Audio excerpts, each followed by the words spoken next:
So I'm talking about food, and I've been working on social justice through art for the last 20 years, and I needed a break, so I dive into food for a change, and it's super interesting. So let me get moving quickly. As you all know, food has a meaning, and food could be an icon, a symbol. Food is part of our culture, of history. Food is art. Food is political. If you don't remember, you'll remember in a second. Food could be a way of life. Food is personal. In a nutshell, food is a text. Food is a discourse. And what I mean is not an excuse to talk about something else, but a discourse per se, text per se. Just a couple of examples just to illustrate the point. All of us have been there where there's something so beautiful that you don't want to eat it because it looks like a piece of art.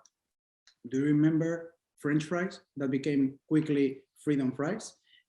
Food can get political really quickly, and I focus on that quite a bit on this book that I'm working on. Just for fun a little bit, food could be a way of life, and if you want to be a chef nowadays, unless you have some ink like this on you, probably you are not going to make it. So all in all, to tell you that food is really a text, and again, is the actual text that we need to read, not an excuse.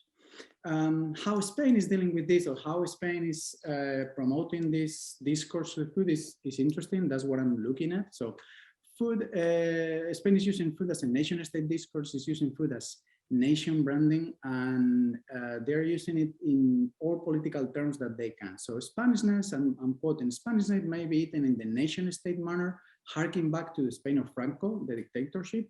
Back then, there were some Spanish foods that were more Spanish than others, and that still happens today, but it's changing, of course.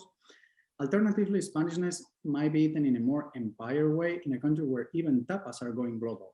We can no longer continue selling Spanishness with paella and tortilla de patata. So this is changing, and the fact that things are going global is changing how food and the discourse about food is there. Just a few of the traditional dishes: paella, tortilla, patata, gazpacho. Some of you have tried this at my place. Hopefully, at some point in the future, you'll have it again. But how is Spain actually using this discourse through food, and how is it using it in official terms is quite complex and effective. So some things that they use, for instance, this is an example. It's a series of stamps in the National Post Office that they do it every single year. So they might have some products, they might have some recipes, they might have some regional dishes, or they might have some important chefs, figures that are well known in Spain and outside, in order to talk about that national identity through food. So that's how they use it officially. As things keep evolving and we keep thinking about the global and the local, food is a representation of identity. So in many small-scale cultures, food and eating are so central to people's worldview and social relations that they're highly significant in the maintenance of tradition when faced with change.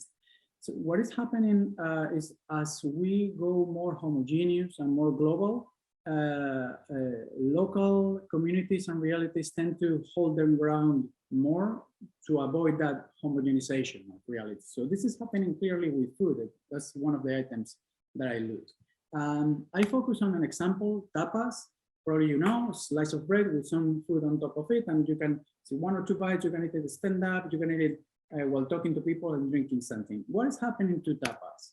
They are going global, and those are becoming a commodification, and it's happening this process of McDonaldization of food. So to the point where are tapas Spanish? Are tapas still Spanish? And this happened to other foods. You know about this: Italian food, Mexican food, Chinese food. If you want to think about something small, sushi, for instance, we know it's from Japan, but once it's out there, who knows really? So this is what is really happening. The frame and the perspective that I'm looking at is the globalization, also the globalization with an R. I have it marked there for you. Some of you might know the term, some others might not be that familiar. I'll talk about it in a second, but what is the position of Spanish food in the world, and how is this a new wave of neoliberalism, if you like? I'm quoting: Spain is a gastronomic powerhouse of the 21st century.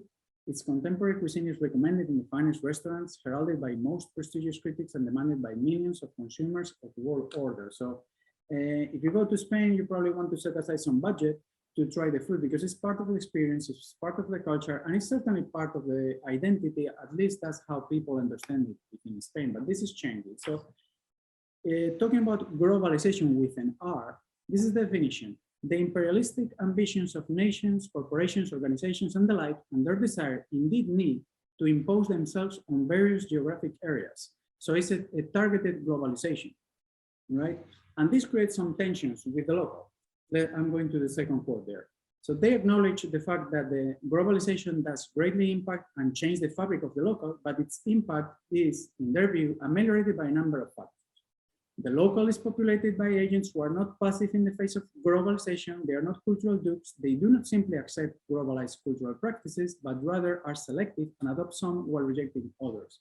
I think we all know about, for instance, gentrification. This is something similar. You know, we take some and we leave some others out. So this is happening with food. So something that I look closely is who says what is Spanish food, and therefore who says what is Spanish identity. And there are a few agents, few players. So it's the Royal Academy of Gastronomy. And yes, that it exists in Spain, and it's a pretty serious deal, actually. The chefs, of course, and also homemade cuisine, traditional homes, people cooking, that's also a player. But this is changing, right? Individuals, bloggers, foodies, TV, the media, you know, Instagram, that is changing. Something that I don't have time enough to talk about is the regions. The regions have a heavy political weight in terms of identity through food. But what is new, and it's something that I'm looking at recently and lately, is foreigners, since this is going global, are having a say on what is Spanish food and what is Spanish identity. And this is a major shakeup for people. So working towards a conclusion and thinking, again, this is a book.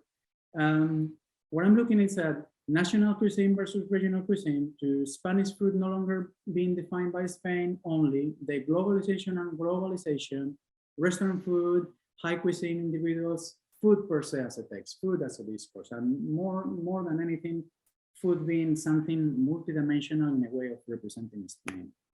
If we were in person, I would have brought you some tapas, but hopefully we can do it. Thanks so much.